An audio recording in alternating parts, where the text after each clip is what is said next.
നമുക്ക് നിധിയുടെ സുധീഷിൻ്റെ നാളത്തെ നല്ലൊരു കഥ കേട്ടാലോ? അപ്പോൾ എല്ലാ ദിവസവും ഉച്ചയ്ക്ക് നിധിയുടെ സുധീഷിൻ്റെ പിറ്റേ ദിവസത്തെ വിശേഷങ്ങൾ ചാനലിനകത്ത് അപ്ലോഡ് ചെയ്യുന്നുണ്ട് കേട്ടോ. കാണാൻ താല്പര്യമുള്ളവർ കയറി കാണുകയും വീഡിയോ ഇഷ്ടപ്പെടുവാണെങ്കിൽ ഒന്ന് ലൈക്ക് ചെയ്യാനും മറക്കരുത്.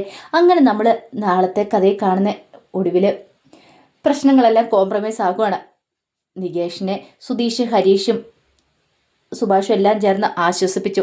ഈ സമയത്ത് സുധീഷ് പറഞ്ഞു, സുഭാഷ് ചേട്ടാ, ഇപ്പം എല്ലാവർക്കും സന്തോഷമുള്ള കുറച്ച് നിമിഷങ്ങളൊക്കെ അല്ലേ, അപ്പോൾ ഒരു കാര്യം ചെയ്യാം. ഇനിയിപ്പോൾ സുഭാഷ് ചേട്ടന് ഇത്ര സമയമല്ലേ, ആഹാരമൊന്നും വീട്ടിലുണ്ടാക്കണ്ട, നമുക്ക് ബിരിയാണി ഓർഡർ ചെയ്യാമെന്ന് പറഞ്ഞു. പുറത്തുനിന്ന് ബിരിയാണി ഓർഡർ ചെയ്ത് കഴിക്കാമെന്ന് പറഞ്ഞു. അത് കേട്ടുകഴിഞ്ഞപ്പോൾ ഹരീഷ് പറഞ്ഞു, അങ്ങനെയാണ് നീ ഒരു കാര്യം ചെയ്യടാ, ഓർഡർ ചെയ്യാൻ പറഞ്ഞു.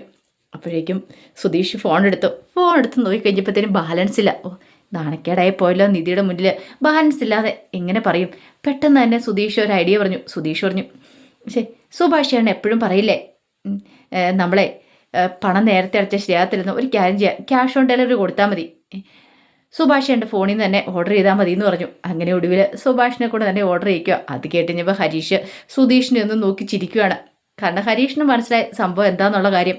അങ്ങനെ എല്ലാവരും രാത്രി കഴിച്ചൊക്കെ കഴിഞ്ഞിട്ട് കിടക്കണ സമയത്ത് സുഭാഷിന് ഉറക്കം വരുന്നുണ്ടായിരുന്നില്ല. നികേഷിനെ കുറിച്ചുള്ള ചിന്തകളായിരുന്നു. നികേഷ് ഉറങ്ങിയെന്ന് സുഭാഷ് ഇങ്ങനെ ഉറപ്പ് വരുത്തുക. അതേ ഫീലിങ്സ് ആയിരുന്നു നിധിക്കും കിടന്നിട്ട് ഉറക്കം വരുന്നില്ല. ഇനി എങ്ങാനും നികേഷ് എഴുന്നേറ്റ് പോകുമെന്നൊരു ചിന്ത. നിധി പതുക്കെ കതവ് തുറന്ന് ഹാളിലേക്ക് ഒന്ന് എത്തി നോക്കിക്കഴിഞ്ഞപ്പോൾ നികേഷ് കിടന്ന് ഉറങ്ങുന്നുണ്ടു. പക്ഷേ സുഭാഷ് ചേട്ടൻ കണ്ണ് തുറന്ന് കിടക്കുന്ന കാഴ്ചയാണ് കണ്ടത്. പിന്നീട് നിധി നോക്കിക്കഴിഞ്ഞപ്പം സുഭാഷ് പതുക്കെ എഴുന്നേറ്റിട്ട് എന്ത് ചെയ്തു, ഒരു തോർത്തെടുത്തോണ്ട് വരുവാണ്. നികേഷ് ഉറങ്ങിയെന്ന് ഉറപ്പായി കഴിഞ്ഞപ്പോഴത്തേനും ആ തോർത്ത് തൻ്റെ കാലയിലും നികേഷിൻ്റെ കാലയിലും കൂടെ കൂട്ടിക്കെട്ടുവാണ്. അത് കണ്ടു കഴിഞ്ഞപ്പോഴത്തേനും നിധിക്ക് ഭയങ്കര സങ്കടമായി.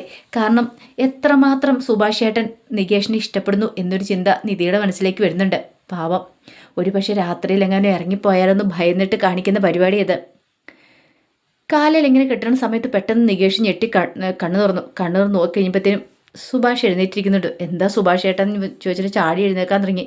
അപ്പോഴേക്കും കാലിലെ കെട്ട് കണ്ടേ. ഇതെന്താ സുഭാഷ് ചേട്ടാ, സുഭാഷ് ചേട്ടൻ എന്തായി കാണിക്കണേന്ന് ചോദിച്ചു. അത് പിന്നെ എടാ, എനിക്ക് പേടിയാടാ. അതെ, സുഭാഷ് ചേട്ടൻ പേടി കാണും, ഞാൻ ഈ വീട് വിട്ട് പോകുന്നില്ലേ. പേടിക്കൊന്നും വേണ്ട സുഭാഷ് ചേട്ടാ, ഞാൻ ഒരിടത്തേക്കും പോകാൻ പോകുന്നില്ല, ഇനി ഞാൻ പോകത്തില്ല എന്ന് പറഞ്ഞു. സുഭാഷ് പറഞ്ഞു, എടാ നീ പോവല്ലേടാ, നീ പോയ എനിക്ക് സഹിക്കില്ല. നിന്നെ കാണാതെ വന്നു കഴിഞ്ഞപ്പോൾ ഒരു നിമിഷം എൻ്റെ നെഞ്ച് നിലച്ചു പോകുന്ന പോലെ എനിക്ക് തോന്നി.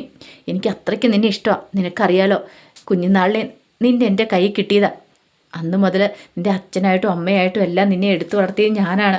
അപ്പോൾ നിന്നെ ഒരു നിമിഷം കാണാതിരുന്ന് എനിക്ക് എന്തോ വല്ലായ്മയാണ്. നീ കോളേജിൽ പോയിട്ട് കുറച്ച് ലേറ്റ് ആയിട്ടുണ്ടെങ്കിൽ എൻ്റെ ചങ്കിനകത്ത് ഇടിപ്പാണ്, നീ വരാൻ താമസിച്ചിട്ടുണ്ടെങ്കിൽ അത്രയ്ക്ക് ടെൻഷൻ എനിക്ക്, നീ ഇല്ലാതെ നീ പറ്റില്ലടാന്ന് പറഞ്ഞു. അത് കേട്ടപ്പം നികേഷ് പറഞ്ഞു, എനിക്ക് മനസ്സിലായ സുഭാഷ് ചേട്ടാ, നിങ്ങൾ എന്നെ എത്രമാത്രം സ്നേഹിക്കുന്നുണ്ടെന്ന്. ഇനി ഒരിക്കലും ഞാൻ ഇങ്ങനെ ചെയ്യത്തില്ല, എനിക്കൊരു തെറ്റ് പറ്റിപ്പോയതാ, എന്നോട് പൊറുക്കണം എന്നൊക്കെ പറഞ്ഞു. അത് കേട്ട് കഴിഞ്ഞപ്പം സുഭാഷ് പറഞ്ഞു, എടാ ഇനി ചെയ്യരുത്, നിനക്കറിയാലോ നിന്നെ ഞങ്ങൾ എത്രമാത്രം സ്നേഹിക്കുന്നുണ്ടെന്ന് അറിയാവുന്ന കാര്യമല്ലേ. എന്നിട്ട് നീ അങ്ങനെ ചെയ്ത് കഴിഞ്ഞപ്പം ഞങ്ങൾക്ക് സഹിക്കാനും ക്ഷമിക്കാനും പറ്റിയില്ലടാ, വല്ലാത്തൊരു ടെൻഷനായി പോയെന്ന് പറഞ്ഞു. സാരമില്ല സുഭാഷ് ചേട്ടാ, ഈ ഒരു തവണത്തേക്ക് എന്നോട് പൊറുക്ക്. പെട്ടെന്ന് എൻ്റെ അമ്മയല്ല സുഭാഷ് ചേട്ടൻ്റെ അമ്മയെന്ന് അറിഞ്ഞു കഴിഞ്ഞപ്പം എനിക്ക് സഹിച്ചില്ല. കാരണം ആരാണെങ്കിലും ഇങ്ങനെയൊക്കെ ചിലപ്പോൾ ചിലതൊക്കെ ചിന്തിച്ചു പോകും, അതുകൊണ്ട് ഞാൻ പോയതാ. ഇപ്പം എനിക്ക് ഓക്കെയാന്ന് പറഞ്ഞു. എടാ നീ വേറൊരു അമ്മയുടെ മോനാന്നറിഞ്ഞിട്ടും നിന്നെ ഞങ്ങൾ കൈവിട്ടോ? ഇല്ലല്ലോ, ചേർത്ത് പിടിക്കുകയല്ലേ ചെയ്തേ. പിന്നെ നീ എന്തിനാടാ വിഷമിക്കുന്നേ? നിന്നോടൊപ്പം എന്തിനും ഏതിനും ഫുൾ സപ്പോർട്ടായിട്ട് ഞങ്ങളില്ലേന്ന് ചോദിച്ചു. അങ്ങനെ സമാധാനിപ്പിക്കുകയാണ്. നീ കിടന്ന് ഉറങ്ങിക്കോ, ഞാൻ ഇച്ചിരി കഴിയുമ്പോൾ ഉറങ്ങിക്കോളാം, എനിക്ക് ഉറക്കം വരുന്നില്ല എന്നൊക്കെ പറഞ്ഞു. അങ്ങനെ നികേഷ് അങ്ങോട്ട് കിടന്നു. ഈ സമയത്ത് സുഭാഷ് ഇങ്ങനെ നോക്കിയിരിക്കുകയാണ് നികേഷിനെ തന്നെ. പിന്നീട് നിധി മുറിയിലേക്ക് പോയി ഇങ്ങനെ ഇരുന്ന് ആലോചിക്കുകയാണ് തൻ്റെ വീട്ടിലെ കാര്യം. എത്ര സ്നേഹത്തോടെ ആയിരുന്നു താനോടെ കഴിഞ്ഞിരുന്നേ. ഒരു പക്ഷേ ഈ പ്രശ്നങ്ങളൊന്നും ഉണ്ടായില്ലായിരുന്നെങ്കിൽ എന്ത് സന്തോഷമായിരുന്നില്ലേ. അങ്ങനെയൊക്കെ ഓർക്കുകയാണ്. താനും തൻ്റെ ചേട്ടനും അച്ഛനും അമ്മയൊക്കെ ആയിട്ട്. അച്ഛന് താനെന്ന് വെച്ചാൽ ജീവനായിരുന്നു. കാരണം അച്ഛന് വേണ്ടിയിട്ട് അച്ഛൻ പറയുന്നതെല്ലാം അനുസരിക്കുന്ന ഒരു മോളായിരുന്നല്ലോ താന്. അതുകൊണ്ട് ആ ഒരു സ്വാതന്ത്ര്യം ഉണ്ടായിരുന്നു. നല്ല സന്തോഷത്തോടെ അപ്പോൾ ആ വീടിനെക്കുറിച്ചുള്ള കുറേ ഓർമ്മകൾ ഇങ്ങനെ നിധിയുടെ മനസ്സിലേക്ക് വന്നു. പിന്നീട് നിധി അതൊക്കെ ഇങ്ങനെ ആലോചിച്ച് സന്തോഷിച്ച് ഇന്ന് കുറേ സമയം ലേറ്റായിട്ടാണ് നിധി കിടന്നുറങ്ങുന്നത്.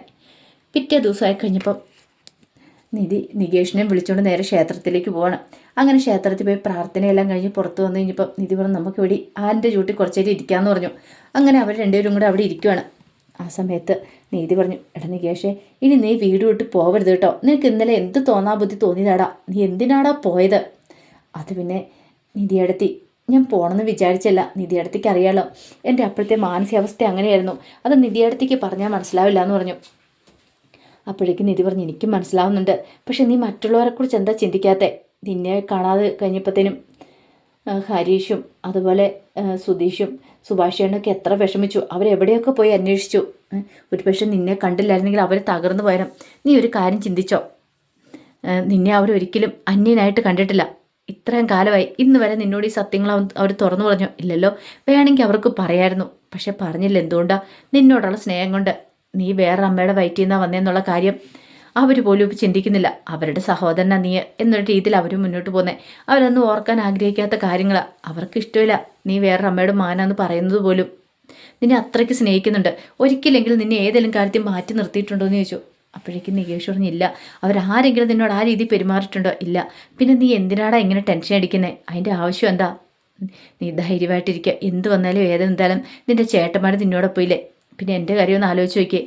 ഞാൻ ഈ വീട്ടിലേക്ക് വരുമ്പോൾ എന്താ ഏതാണെന്നൊന്നും എനിക്ക് അറിയണ്ടായിരുന്നില്ല. പക്ഷേ നിന്നെ കണ്ടതിന് ശേഷം നീ എൻ്റെ അനുജനായി. നീ എൻ്റെ രക്തബന്ധമൊന്നും അല്ല. പക്ഷേ നിന്നോട് എനിക്ക് വല്ലാത്തൊരു അടുപ്പമാണ്. നീ പോയെന്നറിഞ്ഞാൽ എനിക്ക് സങ്കടം വരും. അപ്പം നീ എൻ്റെ മനസ്സെന്താ വിചാരിക്കാത്തേ? എനിക്ക് സങ്കടമാവില്ലെന്ന് കരുതിയോ? എടാ, എല്ലാവർക്കും സങ്കടമുണ്ട്. എനിക്ക് വീട്ടിൽ കുറേ പ്രശ്നങ്ങളും കാര്യങ്ങളൊക്കെ ഉണ്ടായിരുന്നു. അവിടുന്ന് ഞാൻ ഇറങ്ങി വന്ന. എന്നിട്ടിപ്പം ഞാൻ ഇവിടെ പിടിച്ചു നിൽക്കുന്നില്ലേ? നിനക്ക് എന്തുകൊണ്ട് ഇവിടെ നിന്നുകൂടാ?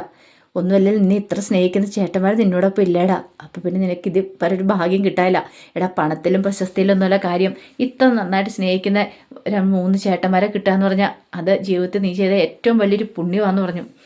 അതൊക്കെ കേട്ടുകഴിഞ്ഞപ്പോൾ നികേഷ് പറഞ്ഞു, സോറി നിധിയേച്ചി, എനിക്കൊരു അബദ്ധം പറ്റിപ്പോയതാ, എന്നോട് ക്ഷമിക്ക്, ഇനി ഇങ്ങനെ ഒന്നും ഉണ്ടാകത്തില്ല എന്ന് പറഞ്ഞു. അത് കേട്ടപ്പോൾ നിധി പറഞ്ഞു, എന്നോട് സോറി പറഞ്ഞിട്ട് കാര്യമില്ല. കാരണം അവരോടാണ് നീ ശരിക്കും സോറി പറയേണ്ടത്. അവരെത്രമാത്രം വേദനിച്ചെന്ന് അത് നിനക്കറിയാവുന്ന കാര്യമല്ലേ? അവരുടെ വേദന ശരിക്കും ഞാൻ കണ്ടറിഞ്ഞവളാ. എനിക്കറിയാം എന്താന്നൊക്കെ. ഇങ്ങനെ നിധി ഇങ്ങനെ സുധീഷിനെ അല്ല നിധി ഇങ്ങനെ നികേഷിനെ ഉപദേശിച്ചു. ഇതേ സമയത്ത് സുധീഷ് പുറത്തു പോയിട്ട് വീട്ടിലേക്ക് വരുവാണ്. സുഭാഷിനോട് ചോദിച്ചു, സുഭാഷ് ചേട്ടാ, എൻ്റെ ഭാര്യ എന്തേന്ന് ചോദിച്ചു. ഇതെന്താടാ നീ നിന്റെ ഭാര്യ എന്തേന്നൊക്കെ ചോദിക്കുന്നത്? അല്ല, അവളുള്ളപ്പോൾ അങ്ങനെ പറയാൻ പറ്റില്ലല്ലോ. അതുമാത്രമല്ല, ഇടയ്ക്കിടയ്ക്ക് എൻ്റെ ഭാര്യ എന്ന് പറയണമല്ലോ. ഇനിയിപ്പം സുഭാഷ് ചേട്ടനെ അവളെ സഹോദരനായിട്ട് കാണുന്ന പോലെ എങ്ങാനും കാണുമെന്നൊരു പേടി എനിക്കുണ്ട്. അതുകൊണ്ടാണ് ഇടയ്ക്കിടയ്ക്ക് ഞാനിങ്ങനെ പറയണമെന്ന് പറഞ്ഞു. നീ ആൾ കൊള്ളാലോടാന്ന് പറഞ്ഞു. പിന്നീട് പറഞ്ഞു, അതെ, അവളും നികേഷും കൂടെ ക്ഷേത്രത്തിൽ പോയേക്കുക. ക്ഷേത്രത്തിലോ? അതെ, എന്താടാ ഇത്ര അത്യാവശ്യം? ഒരു കാര്യം ഉണ്ടെന്ന് പറഞ്ഞു. ഇത്തിരി കഴിഞ്ഞപ്പോഴത്തേനും നിധിയും നികേഷും കൂടെ അങ്ങോട്ട് വരുവാണ്. നിധി വന്നിട്ട് സുഭാഷിനോട് പറഞ്ഞു, സുഭാഷ് ചേട്ടാ പ്രസാദം പറഞ്ഞു കൊടുത്തു. സുഭാഷ് എടുത്തു. പിന്നീട് സുധീഷിനും കൊടുക്കുന്നുണ്ട്.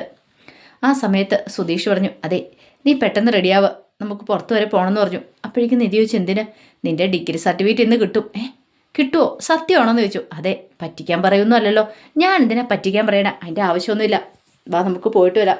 നിന്നെ കൂട്ടി ചെല്ലാമെന്ന് ഞാൻ ആ മാഡത്തിനോട് പറഞ്ഞിട്ടുണ്ട്. ഇന്ന് കിട്ടുമെന്ന് പറഞ്ഞു. ഭയങ്കര സന്തോഷമായി നിധിക്ക്. നിധി സുഭാഷിനോട് പറഞ്ഞു, സുഭാഷ് ചേട്ടാ ഞങ്ങൾ പോയിട്ട് വരാമെന്ന് പറഞ്ഞു.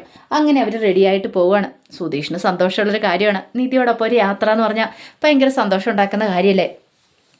അങ്ങനെ അവരങ്ങോട്ട് പോയി കഴിഞ്ഞപ്പോഴത്തേനും സുഭാഷ് നികേഷിൻ്റെ അടുത്തിട്ട് പറഞ്ഞു, എടാ, നിനക്ക് ഉച്ചയ്ക്ക് കഴിക്കാനായിട്ട് എന്താ വേണ്ടേ? ഒരു കാര്യം ചെയ്യാം, ബിരിയാണി മേടിക്കാമെന്ന് പറഞ്ഞു.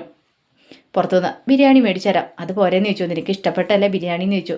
അത് കേട്ടപ്പോൾ നികേഷ് പറഞ്ഞു, അത് മതി. ഒരു കാര്യം ചെയ്യാം, ഞാനിന്ന് ജോലിക്ക് പോകുന്നില്ല. ജോലിക്ക് പോകാതെ ഞാനിവിടെ ഇരിക്കാമെന്ന് പറഞ്ഞു. നിന്നോട് എന്തെങ്കിലുമൊക്കെ സംസാരിച്ചുകൊണ്ടിരിക്കാം. അപ്പോഴേക്കും നികേഷ് പറഞ്ഞു, അതിൻ്റെ ആവശ്യമൊന്നുമില്ല സുഭാഷ് ചേട്ടാ. സുഭാഷ് ചേട്ടൻ ജോലിക്ക് പോയിക്കോ, ഞാനൊരിടത്തേക്കും പോകുന്നില്ല എന്ന് പറഞ്ഞു. വേണ്ട, നീ ഇവിടെ നിന്ന് ശരിയാകത്തില്ല എന്ന് പറഞ്ഞു. എന്തിനാ സുഭാഷ് ചേട്ടാ പണി കളയുന്നേ? ശരിക്കും എനിക്ക് പണി കുറവാടാ, അതുകൊണ്ട് എന്ത് പോകുന്നില്ല എന്ന് വെച്ചേ. നമുക്ക് ഒരുമിച്ച് പോയി കടയിൽ പോയി കഴിച്ചിട്ട് വരാം, അത് മതി. അതാണ് പിന്നെ പ്രശ്നമില്ലോ എന്ന് പറഞ്ഞു. സുഭാഷിന് നല്ല ടെൻഷൻ കാരണം സുഭാഷിന് ജോലിക്ക് പോലും പോകാത്തെ. ഒടുവിൽ സുഭാഷിനോട് നികേഷ് ചോദിച്ചു, ഞാൻ ഒരു കാര്യം ചോദിച്ചിട്ടുണ്ടെങ്കിൽ സുഭാഷയുടെ സത്യം പറയുമെന്ന് ചോദിച്ചു. അതെന്താടാ അങ്ങനെ ചോദിച്ചേ? അല്ല, എൻ്റെ അമ്മ ഇപ്പോഴും ജീവിച്ചിരിപ്പുണ്ടോ എന്ന് ചോദിച്ചു. ഇത് കേട്ട് കഴിഞ്ഞപ്പോൾ സുഭാഷ് ഒരു നിമിഷം ഞെട്ടലോടുകൂടി നികേഷിനെ നോക്കുകയാണ്. എന്നിട്ട് ചോദിച്ചു, അതെന്താടാ പെട്ടെന്ന് ഇങ്ങനെ? അല്ല, ഞാൻ ചോദിച്ച സുഭാഷ് ചേട്ടാ, എൻ്റെ അമ്മ ജീവിച്ചിരിപ്പുണ്ടോ എന്ന്. അത് കേട്ട് കഴിഞ്ഞപ്പം സുഭാഷ് പറഞ്ഞു, അത് പിന്നെ അങ്ങനെ ചോദിച്ചിട്ടുണ്ടെങ്കിൽ എനിക്കറിയില്ലടാ വ്യക്തമായിട്ട്. അല്ല സുഭാഷ് ചേട്ടാ, അച്ഛന് വേറെ സ്ത്രീയെ വിളിച്ചുകൊണ്ട് വന്നു കഴിഞ്ഞപ്പം, അല്ലെങ്കിൽ എന്നെ ഒക്കത്ത് വെച്ചുകൊണ്ട് എൻ്റെ അമ്മ വന്നു കഴിഞ്ഞപ്പം സുഭാഷ് ചേട്ടനൊക്കെ ദേഷ്യം തോന്നിയില്ലേ എൻ്റെ അമ്മയോട്? അവരെങ്ങനെയായിരുന്നു സുഭാഷ് ചേട്ടനോടൊക്കെ പെരുമാറിക്കൊണ്ടിരുന്നതെന്ന് ചോദിച്ചു. ഞാൻ അതിനെക്കുറിച്ചും ചിന്തിച്ചിട്ടില്ലടാ. നിന്നെ കണ്ടുകഴിഞ്ഞപ്പോൾ എനിക്ക് ഭയങ്കര സന്തോഷമായിരുന്നു. കാരണം നീ കുഞ്ഞതല്ലായിരുന്നോ? പിന്നെ അവർ കുറേ കാലം ഇവിടെ ഉണ്ടായിരുന്നു. പിന്നെ സത്യമായിട്ട് എനിക്കിപ്പോൾ അവർ എവിടെ ഉണ്ടെന്ന് എനിക്കറിയില്ല. അവർ ജീവിച്ചിരിപ്പുണ്ടായിരുന്നെങ്കിൽ നിന്നെ കാണാൻ വരുമായിരുന്നല്ലോ. പക്ഷെ അവൾ ജീവനോടെ ഉണ്ടോ അങ്ങനെയൊന്നും എനിക്കറിയില്ലടാന്ന് പറഞ്ഞു. ഉണ്ടായിരുന്നു, നിന്നോട് ഞാൻ പറഞ്ഞേനെന്ന് പറഞ്ഞു. അത് കേട്ട് കഴിഞ്ഞപ്പം നികേഷ് ഒരു നിമിഷം ആലോചിച്ചു. എന്നിട്ട് നികേഷ് പറഞ്ഞു, ഒരു പക്ഷേ അമ്മ ജീവിച്ചിരിപ്പുണ്ടായിരുന്നെങ്കിൽ എന്നോട് സ്നേഹത്തിലായിരിക്കും അല്ലായിരുന്നോ എന്നൊക്കെ ചോദിക്കണം. ആ സമയം സുഭാഷ് പറഞ്ഞു, എടാ നീ ഒരു കാര്യം ചെയ്യുക, നീ എഴുന്നേറ്റ് ഇവിടെ ഇരുന്നാൽ ശരിയാകത്തില്ലെന്ന് പറഞ്ഞു. അതെന്താ നീ ഓരോന്നൊക്കെ ഇങ്ങനെ ചിന്തിച്ച് കൂട്ടുക? അത് സാരമില്ല, നീ എൻ്റെ തലയെ തൊട്ട് സത്യം ചെയ്യുക, ഇനിയിപ്പോൾ ഇതിനെക്കുറിച്ചൊന്നും ആലോചിക്കില്ല എന്ന്. അത് പിന്നെ സുഭാഷ് ചേട്ടാ ഞാൻ തല തൊട്ട് സത്യം ചെയ്യടാന്ന് പറഞ്ഞു. അത് ഞാൻ വേണ്ട, എനിക്കറിയാം. ഇനിയിപ്പം നിനക്ക് ഈ തന്നെ ചിന്തിക്കണമെന്ന് തോന്നുന്നെങ്കിൽ നീ ഒരു കാര്യം ചെയ്യുക, ഇതിനെക്കുറിച്ച് ചിന്തിക്കണ്ട, നീ ഒരു കാര്യം മാത്രം ചെയ്താൽ മതി. എന്നെക്കുറിച്ചോ അല്ലെങ്കിൽ സുധീഷിനെക്കുറിച്ചോ സുധീഷിനെക്കുറിച്ചോ ഹരീഷിനെക്കുറിച്ചൊക്കെ ചിന്തിച്ചോ. അപ്പം നിൻ്റെ മനസ്സിൽ നിന്ന് നിൻ്റെ അമ്മയെക്കുറിച്ചുള്ള തോന്നലും കൂടെ പോയിക്കോളും. ഞങ്ങളെക്കുറിച്ച് ആലോചിച്ചാൽ മാത്രം മതി എന്ന് പറഞ്ഞു. ഒടുവിൽ നികേഷ് ശരിയെന്ന് പറയാണ്. പിന്നീട് സുഭാഷ് അങ്ങോട്ട് എഴുന്നേറ്റ് പോകാൻ തുടങ്ങിയപ്പോഴത്തേനും സുഭാഷിൻ്റെ കയ്യിലേക്ക് പിടിച്ചു നികേഷ്. പിന്നീട് കെട്ടിപ്പിടിക്കുവാണ്. എനിക്ക് നിങ്ങളെ മാത്രം മതി, ഞാൻ വേറെ ഒന്നിനെക്കുറിച്ച് ഞാൻ ചോദിക്കില്ല എന്ന് പറഞ്ഞിട്ട്. കാരണം അത്രയ്ക്ക് സന്തോഷമായിട്ടുണ്ടായിരുന്നു. ആകെപ്പാടെ വല്ലാത്തൊരു ടെൻഷനും കാര്യങ്ങളൊക്കെ ആയിരുന്നു നികേഷിൻ്റെ മനസ്സിൽ. എന്താണെങ്കിലും സുഭാഷ് ചേട്ടനൊക്കെ തന്നെ ഓർത്ത് ഇത്ര വിഷമിക്കുന്നുണ്ടെന്ന് അറിഞ്ഞപ്പോൾ സഹിച്ചില്ല. ഈ സമയത്ത് നിധിയെ കൊണ്ട് സുധീഷ് നേരെ യൂണിവേഴ്സിറ്റിയിലേക്കാണ് പോകുന്നത്. അപ്പോൾ സർട്ടിഫിക്കറ്റ് കിട്ടേണ്ട ദിവസമാണ്. നിധിയും ഭയങ്കര സന്തോഷത്തിലായിരുന്നുള്ളൂ. തനിക്ക് സർട്ടിഫിക്കറ്റ് കിട്ടുമല്ലോ എന്നൊരു ചിന്ത. അങ്ങനെ കിട്ടുവാണെങ്കിൽ തനിക്ക് ജോലിക്ക് പോകാമല്ലോ എന്നൊരു സന്തോഷമൊക്കെ ആയിരുന്നു. അപ്പോൾ അതിൻ്റെ വിശേഷങ്ങളൊക്കെ നമ്മൾ കാണാൻ പോകുന്നത്. ആ വിശേഷങ്ങൾക്കായി നമുക്ക് എല്ലാവർക്കും കാത്തിരിക്കാം കേട്ടോ. ഒരിക്കൽ കൂടി എല്ലാവർക്കും ശുഭദിനം നേർന്നുകൊണ്ട് നിർത്തുന്നു. നന്ദി.